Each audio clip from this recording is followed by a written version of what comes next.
Bienvenue dans notre série estivale consacrée au nombre 90 sous tous ses aspects. Aujourd'hui, nous écoutons un épisode de 2023. C'était l'année du bac pour Michaela. Mais quel sera donc le 90 d'aujourd'hui ? Je vous laisse le découvrir.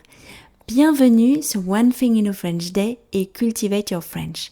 J'espère que vous allez bien et que vous êtes de bonne humeur. Je m'appelle Laetitia, je suis française, j'habite près de Paris et je vous raconte au travers de ce podcast un petit bout de ma journée. Là, c'est la série de l'été, donc il s'agit de rediffusion.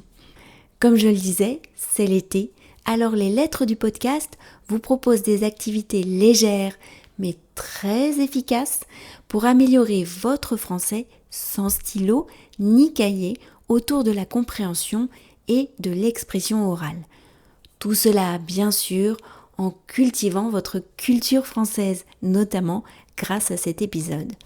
Vous pouvez vous abonner pour recevoir les lettres du podcast sur onethinginafrenchday.com pour les auditeurs de One Thing in a French Day ou cultivateyourfrench.com pour les auditeurs de Cultivate Your French. Le samedi soir, c'est pizza party à la maison. Nous préparons des pizzas maison et nous regardons ensemble un film sur la télé. Souvent un DVD que nous avons emprunté à Isabelle de la Marche Nordique. Ainsi, ces derniers temps, nous avons regardé des westerns mythiques, Qui a tué Liberty Valance ou encore Rio Bravo. La semaine dernière, nous avions regardé un film en rediffusion sur Arte, Vacances à Venise. En lisant rapidement la description, j'ai cru que les filles avaient choisi un film d'amour sur M6. Mais non, il s'agissait d'un film de David Lean avec Katharine Hepburn tourné dans les années 50. Nous avons été charmés par le film et j'ai particulièrement aimé sa modernité, l'incitation à vivre le moment présent. Cependant, les filles ont hurlé à la fin. « Cours plus vite !» a dit Lisa. « Allez !» a crié Félicia. « Oh non ! Mais c'est quoi cette fin ?» a dit Michaela avec énervement. Et oui, Renato n'arrive pas à remettre son paquet d'adieu à Jane, dont le train quitte Venise. Ce samedi, nous avons retenté l'expérience Arte avec un film d'Éric Rohmer, Contes de printemps. Un film tout à fait de saison, sorti en 1990. Le style assez peu naturel ou, comme dit Michaela, sur une autre planète, avec un côté théâtral, a surpris Michaela et Lisa au début. Moi, j'étais ravie de revoir ce film. En plus, il a été filmé à une époque où l'on utilisait uniquement le téléphone filaire à la maison. Le téléphone est très utilisé dans le film. Les personnages demandent « Tu seras là demain après 18h ? Je pourrais t'appeler alors ?» Les usages étaient subtilement différents. On ne savait pas qui appeler aussi. « Ève, c'est toi ?» demande l'un des personnages. Le film raconte l'histoire de Jeanne, une jeune prof de philo parisienne qui se retrouve à la porte de chez elle. Elle a prêté son studio à sa cousine qui passe un concours. Elle ne veut pas aller chez son petit copain car il est en voyage et elle n'aime pas rester seule chez lui.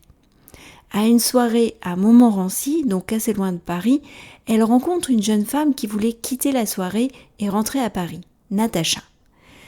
Jeanne lui propose de la raccompagner en voiture et Natacha l'invite à rester chez elle. Dans ce film, on assiste à de véritables conversations entre Jeanne et les différents protagonistes. Il ne s'agit pas de simples dialogues. Et puis, il y a des moments où il ne se passe pas grand-chose. C'est le style particulier de ce réalisateur. Mais n'est-ce pas ainsi dans la vie ? À un moment, Natacha dit avec fierté qu'elle a eu 16 au bac en philo. C'était une note particulièrement excellente à l'époque. « 16 ? C'est tout ?» a dit Michaela avec surprise. « Je t'avais dit qu'on notait différemment avant. » En tout cas, ce n'est pas faux quand Jeanne dit que personne ne se vante d'avoir eu une mauvaise note en philo alors qu'on ne se gêne pas pour les maths.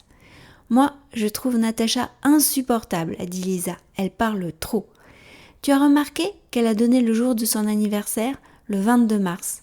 C'est le début du printemps. À la fin du film, après diverses aventures qui se déroulent sur 2 semaines, tout le monde se sépare et Jeanne retourne dans son studio. « Mais c'est quoi cette fin ?»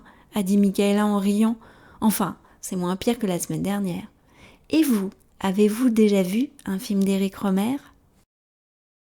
Et voilà, l'épisode d'aujourd'hui est terminé. Je vous retrouve avec grand plaisir, bien vite, pour un nouvel épisode de podcast. À bientôt, au revoir.